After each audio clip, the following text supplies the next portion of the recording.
Assalamu alaykum aziz qarindoshlar. Hayotimizdagi psixologiya 22. darsimiz. Xo'sh keldinglar. Bugungi darsimiz bolalarning til taraqqiyoti haqida bo'ldi. Biz bu vaqtlarni hech narsa bilmaydi deb o'ylashimiz mumkin, ammo bu vaqtlar haqiqatan tug'ma tilshunos. Dunyoda 7000 dan ortiq til bor, ammo bilimiz har qanday bu vaqt mush 7000 dan ortiq xohlagan bir tilni nihoyat rohatcha o'zining ona til qila oladi. Ya'ni qaysi bir tilda tug'ilgan bu vaqtlar bu tilni o'rganish qiyinlab qopti degan so'zni hech anglab boqmadik. Bu vaqtlar tug'ilishdan biologik jihatda til o'rganish iqtidoriga ega. Endi bu til o'rganish iqtidoriga ega bo'lish uchun bu vaqtlarda kuchli va jonliq bo'lgan bir til iqtidori bo'lish kerak. Hamma narsani bir anglash bilan tutib ola oladigan, ham nihoyat elastiklikka ega turkcha esnek deymiz. Farqlantirish iqtidori yuqori bo'lgan bir iqtidor bo'lish kerak. Nurg'un tadqiqotlar bu vaqtlarning tovushlarni tunish iqtidorining nihoyat kuchli ekanligini isbotlab berdi. Tuanki tadqiqotda Amerikada tug'ilgan, ya'ni amerikalik ingliz tillik bu vaqtlarga yaponchani anglatgan va Amerika ingliz tilini anglatgan ve bu vaqtlarninki 6-8 ay bo'libmi 8 aydan burun shu yaponchadagi re tovush bilan ingliz tilidagi re tovushni ayira oladiganligini, ya'ni ayirgan holda uningga ayirib farqlantira oladiganligini isbotlab chiqqan. Ammo bu xil iqtidor 8 oylikdan keyin borgan sari tuvallab, ya'ni yaponchadagi reni farqlantirish iqtidori tuvallab, faqat ingliz tilidagi tovushlarni farqlantirish iqtidori qolib qolgan.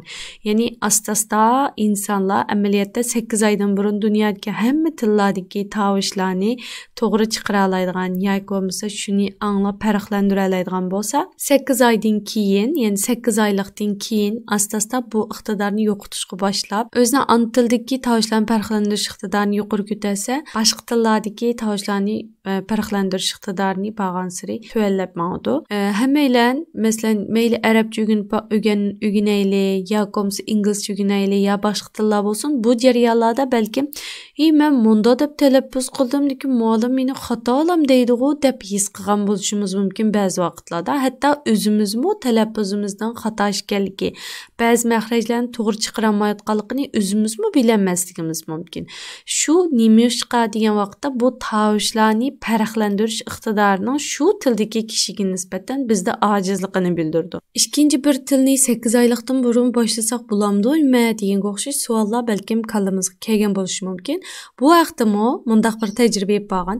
Amerikalik bu vaqtlarga Tayvanlik bir ayol 6 oylikdan boshlab har kun bu vaqtlar bilan uchrashib turgan va bu vaqtlarga har kuni xanzucha naqsh etib bergan, hikoya o'qib bergan, kitob o'qib bergan deganga o'xshash faqat shu ayol so'zlaydi. Albatta bu vaqtlar anglaydi, chunki 6 oylik bo'lganligi uchun gap qilolmaydi. Kuniga faqat ozroq vaqtda ko'rishgan taqdirdimi, ammo shu jarayonda izchil bolalarninki shu xanzuchadagi tovushlarga nisbatan sezgurlikka, ya'ni xanzuchadagi tovushlarni turnish iqtidorininki haqiqatan yuqori ko'tarilib manganligini ko'rib olgan. Endi bu yerda yeni tadqiqotchilar buningda unda bo'lsa biz televizor qo'yib bersak qanday bo'lgandi yoki bo'lmasa bir radio qo'yib bersak unalg'i qo'yib bersak qanday bo'lgandi deganga o'xshash bunimi sinab boqqan, ammo rasadan bo'lgan vaqtda uningdan keyin tadqiqotning haqiqiy unumi ko'rilgan. Biz balkim endi bolamizning inglizchasi yaxshi bo'lsin yo boshqa bir tillarda yaxshi bo'lsin deb 6 oylik 8 oylik degandek bolalarimizga unda bo'lsa bunday ish bo'lsa biz to'xtamay televizor qo'yib beraylik yo bo'lmasa qulqining g'amishda inglizcha naqshlarni, inglizcha narsalarni qo'yib beraylik deb o'ylashimiz mumkin. Ya'ni faqat endi albatta bu yerda shu til muhitiga ko'mish orqali shu tilga bo'lgan bir hissiyot shakllandi, to'g'ri. Ammo ras odamninki shunda yaxshi unumga erishish nisbati texmi yuqori bo'ldi ekan. Ya'ni narsalarga nisbatan ras odamniki unumi texmi yuqori bo'ldi ekan. Undaq bo'lsa, apa dada o'xshamaydigan millat bo'lsa, ikki xil tilni teng qo'llanish kerakmi? Hozirgi muajirat hayotida balkim apa o'xshamaydigan bir millat bo'lishi mumkin yoki bo'lmasa dada o'xshamaydigan bir millat bo'lishi mumkin. Ammo har xil sabablar tufayli ba'zida hamma odamni ayblab bo'lmaydi.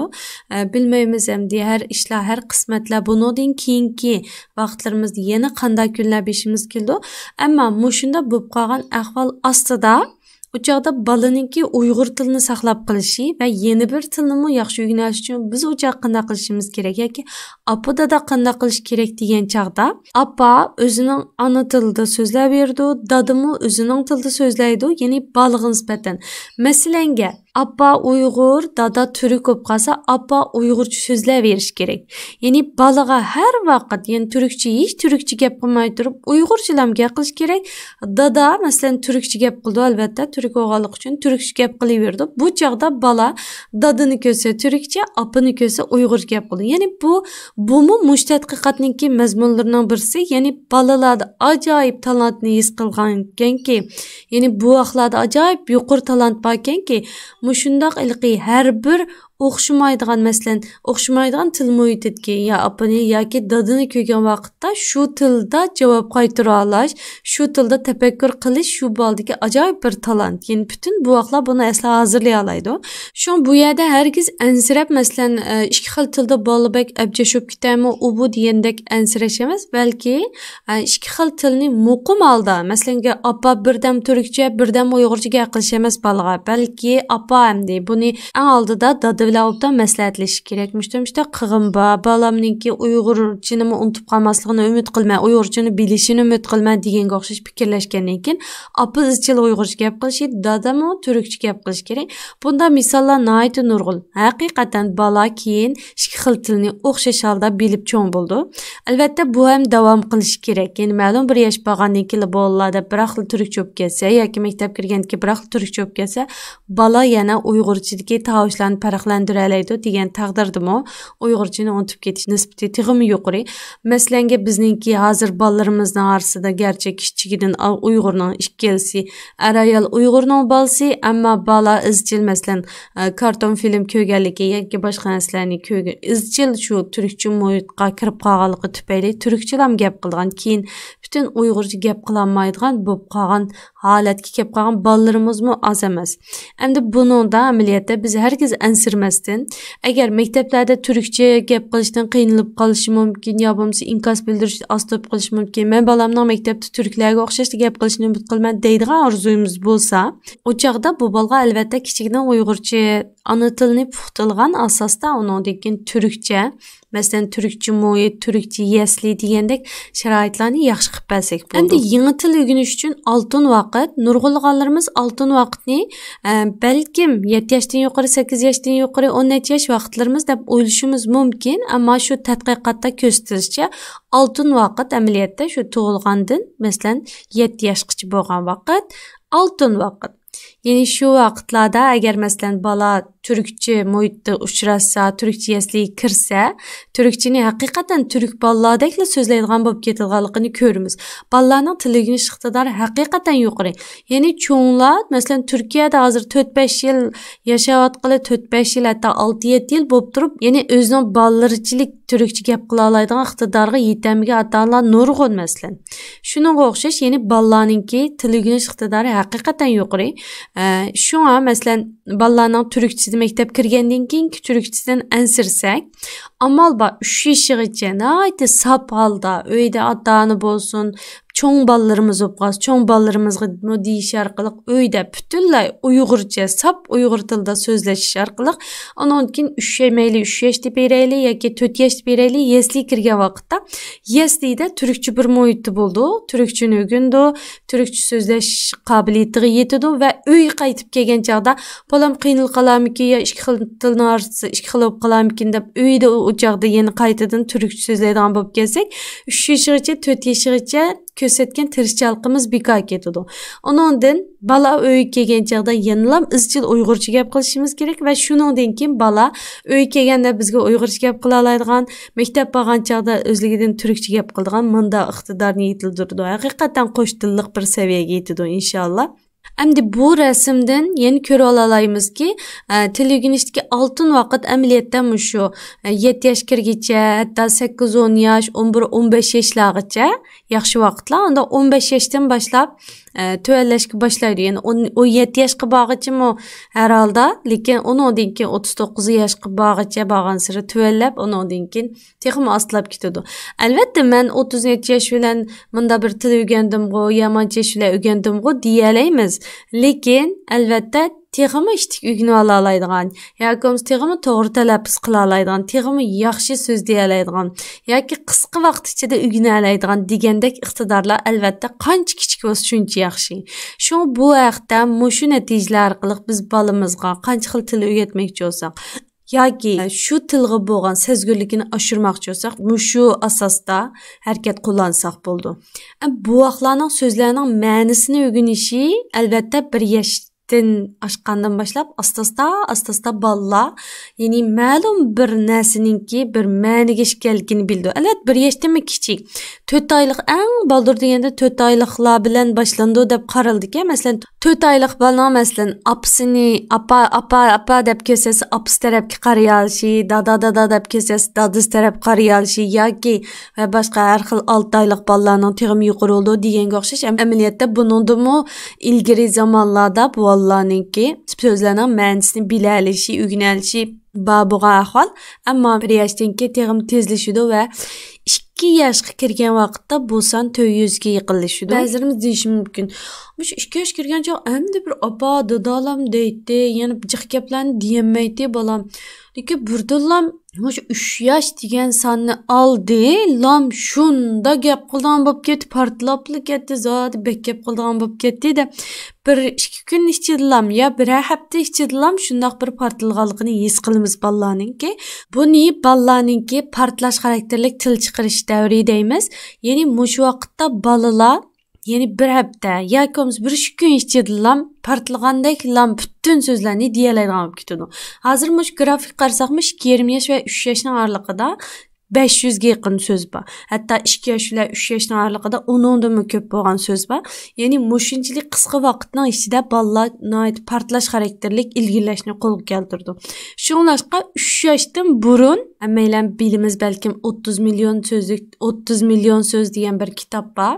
Shunga o'xshash masalan o kitapdamı nihoyat jiq gap qilish berish kerakligini bolalarningki shuningdek ko'p so'zliklarni anglagan vaqtda, shuningdek ko'p so'zliklarning ma'nosini anglagan vaqtida texmi va yaxshi til chiqadiganligi va aqliy iqtidorning yuqori bo'lganligini ko'rsatgan. Balki hayron qilishimiz mumkin, lekin kun soniga nisbatan aytgan chog'da bu bolalar yangi so'zlarning ma'nosini ajab ishtik bilib olgan deb. Masalan 2,5 yoshdan 3 yoshgacha tig'i 100 necha kun ichida bolalar masalan 500 ga yaqin so'zlik. Demak, bir kunda 5-6 so'zliklarni, 5-6 so'zni bilib oldi degan gap taxminan o'ttirchi hisob bilan. Ya'ni esida tutib ma'nolaydig'ini shu masalanga, ya'ni eng tuvan darajada aytganda. Demak, bolalarninki yangi so'zlarning ma'nosini ba'zida nihoyat oz qo'llanish, hatto bir qitimli ko'rib anglashlar esi tutib ola oladiganligi tadqiqotda isbotlangan. Bu nihoyat ajoyib hayron qolgudek ahvol. Ya'ni biz masalan bir til o'rgangan bo'lsak, hargiz bir so'zni bir qitim o'qiblam esimizda tutib ola olmaymiz. Ammo bolalarda shundoq talant bor.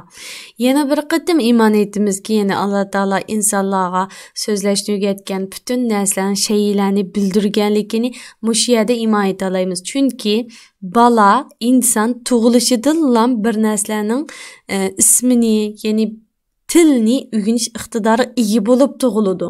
Ya'ni burungi davrlardagi ibtidoiy davrlarda masalanga shu inson maymundan to'ralgan bo'lsa, ibtidoiy davrlarda hech so'zlash iqtidori bo'lmagan bo'lsa bo'ladi. Shundaqo, hech so'zlash iqtidori bo'lmagan, hozir qadar bu qadar so'zlash iqtidori ilgirlamagan bo'ladi. Ammo insonlar amaliyotda yaratilishidan so'zlash iqtidoriga ega. Alloh taolo shunday yaratgan va butun mavjudotlarning ismini o'rgatgan. Deganga o'xshash mushu manbalardan biz bolalarninki haqiqatanmi tilshunos ekanligiga yana bir qitim qo'l qo'ya olamiz. Hammalarninki bolamizning talantli bo'lishini orzu qilamiz, ammo hamma bolalar talantli tug'ilmaydi, ammo hamma bolalar aqlli bo'la olishi mumkin. Qanday aqlli bo'ldi? Ya'ni bolalarning aqlli bo'lishi uchun biz ba'zan nurg'un o'yinchoqlarni olib ketamiz, nurg'un narsalarni olib ketamiz, uylarni yasab ketamiz, har xil ishlarni qilib ketamiz. Amaliyotda tadqiqotda shunda isbotlandiki, mayli sizning iqtisodiy saviyangiz qanchalik bo'lsin, yuqori bo'lsin, tuvan bo'lsin, ammo bolangiz bilan faqatla ko'p paranglashib bergan vaqtingizda bolangiz nihoyat aqlli bo'la oladi. Yana bu yerdagisi ko'p gap qilib bering emas, balki ko'p paranglashing. Ya'ni gap qilib bersak, teg'im albatta yaxshi, ammo o'zaro paranglashsak, ya'ni bala inkas qaytargan, biz uningga javob qaytargan, bala savol so'ragan, biz savol so'ragan, u javob qaytargan deganga o'xshash. Mushunda o'zaro suhbat bo'lgan vaqtida bu yerdagi unum 6 yuqori bo'ldi. Unchilikmi paranglashmagan ota-onasi bilan, unchilikmi yaxshi suhbatlar ilib berilmagan balalar bilan mushundaq paranglashgan balalarning farqi 6-sidimi yuqori bo'ldi. Bu yerdagi farqni ko'rib boqaylik. Shu ba'zi masalan iqtisodiy nacharroqdi yoki bo'lmasa hozir ahvolim yaxshi emasdi yoki bo'lmasa men davomli balamni sirtqa chiqarmayman. U bu deb ko'nglimiz yerim bo'lishi mumkin. Albatta to'g'ri qancha jihyalarni ko'rsa, sharoit yaxshi bo'lsa yaxshi bo'ldi.